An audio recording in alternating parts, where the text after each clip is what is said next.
হরে কৃষ্ণ। শ্রীমদ্ ভগবদ গীতায় ভগবান শ্রীকৃষ্ণ তো পাঠ মাহাত্ম্যে বলছে, কি বলছে?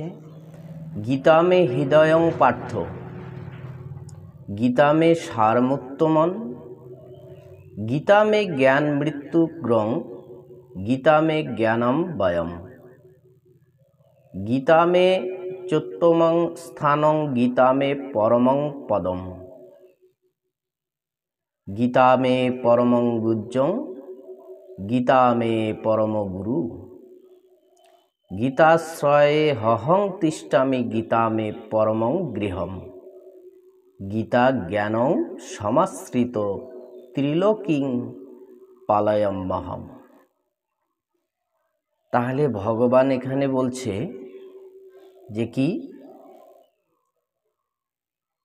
ভগবান শ্রীকৃষ্ণ বলছেন, হে অর্জুন, গীতা আমার হৃদয় স্বরূপ, গীতা আমার সার পদার্থ, গীতা আমার শ্রেষ্ঠ জ্ঞান, গীতা আমার অব্যয় জ্ঞান। তাহলে এই যে গীতা আমাদের প্রত্যেকের শ্রবণ করা দরকার বা পাঠ করা দরকার প্রতিদিন। সে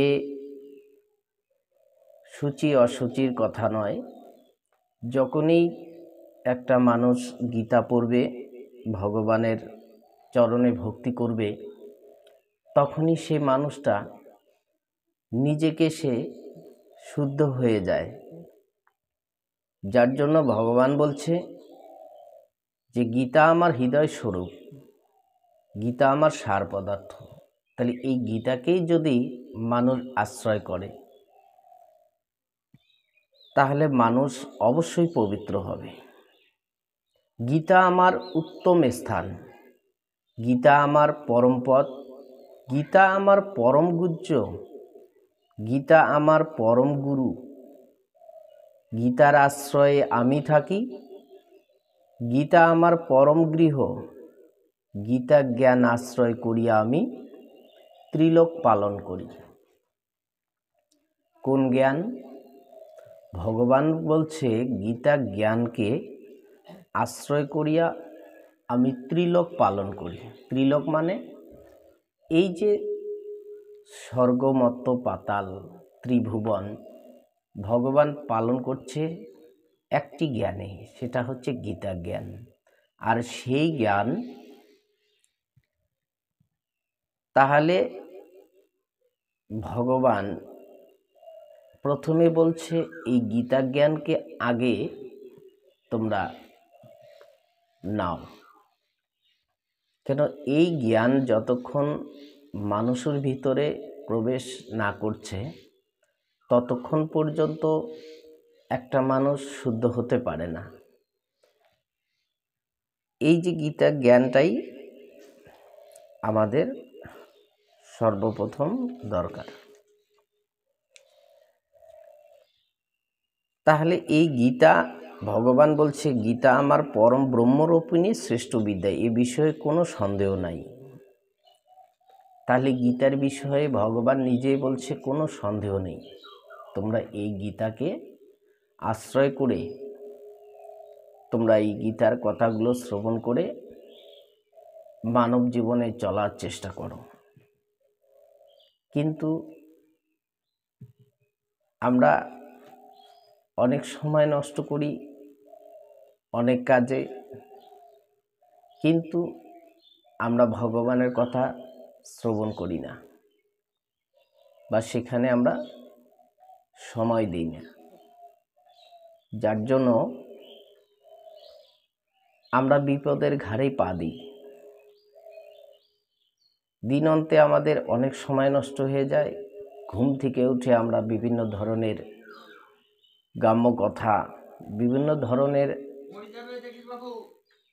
আমরা আলোচনা করি, কিন্তু ভগবানের কথা আমরা এগুলো কখনো শুনতে চাই না বা নিজে করতেও চাই না।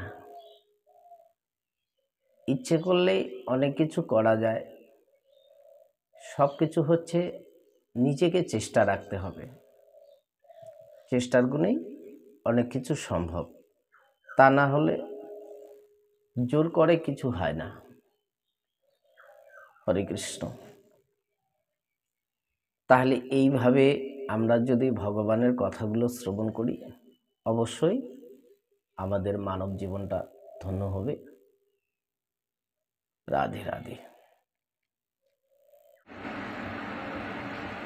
আমরা গীতা পড়ব না, গীতার কথা ভালো করে শ্রবণ করব না, বা ধর্ম কথা শোনার সময় নেই, তাহলে আন কথা বলার সময় হয় আমাদের, কিন্তু ধর্ম কথা বলার বা শোনার সময় পাই না। এবার আমরা বহু জ্ঞানের দ্বারা, বহু বুদ্ধির দ্বারা অনেক চিন্তা ভাবনা করি, অনেক কথা বলি, ভাবলাম সব কিছু কি ঠিক হলো। এই জন্য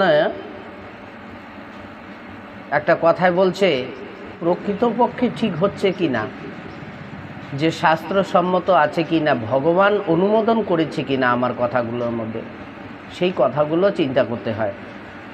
তাহলে এখানে বলছে, যাহার গীতা শাস্ত্রে মন নাই তাহার সবই নিষ্ফল, এ কথা শাস্ত্রে বলা হয়েছে। যাহার গীতা শাস্ত্রে মন নাই, গীতা শাস্ত্রে মন নাই মানে এই গীতার কথাটাই তো ভগবান শ্রীকৃষ্ণের মুখের কথা, তাই না? তাহলে যার ভগবানের কথায় বিশ্বাস নেই, মন নেই, তা বলছে তিনি যত কিছু কর্ম করুক না কেন সেটা নিষ্ফল, কোনো ফল নাই। এবারে শাস্ত্রে বলছে, তাহার জ্ঞানদাতা গুরুকে ধিক, তাহার ব্রত নিষ্ঠা তপস্যা সুনামকেও ধিক। ওই কথা, ভাগবত কথা না শ্রবণ করলে আমরা সেই তত্ত্ব কখনো খুঁজে পাবো না। এটা খোঁজার চেষ্টা করুন, শোনার চেষ্টা করুন, জানার চেষ্টা করুন, অবশ্যই আপনাদের মঙ্গল হবে, সবার মঙ্গল হবে। হরে কৃষ্ণ। আজকের আলোচনার বিষয় এখানেই বিশ্রাম রাখি। তো পরবর্তী ভিডিওতে আপনাদের সঙ্গে আবার দেখা হবে। সুখে থাকুন, শান্তিতে থাকুন, ভগবানের নাম করুন। রাধে রাধে। আর অবশ্যই চ্যানেলটি সাবস্ক্রাইব করবেন, বন্ধুবান্ধবদের একটু শেয়ার করবেন, হরিকথা ভাগবত কথা তারাও যেন শুনতে পারে। রাধে রাধে।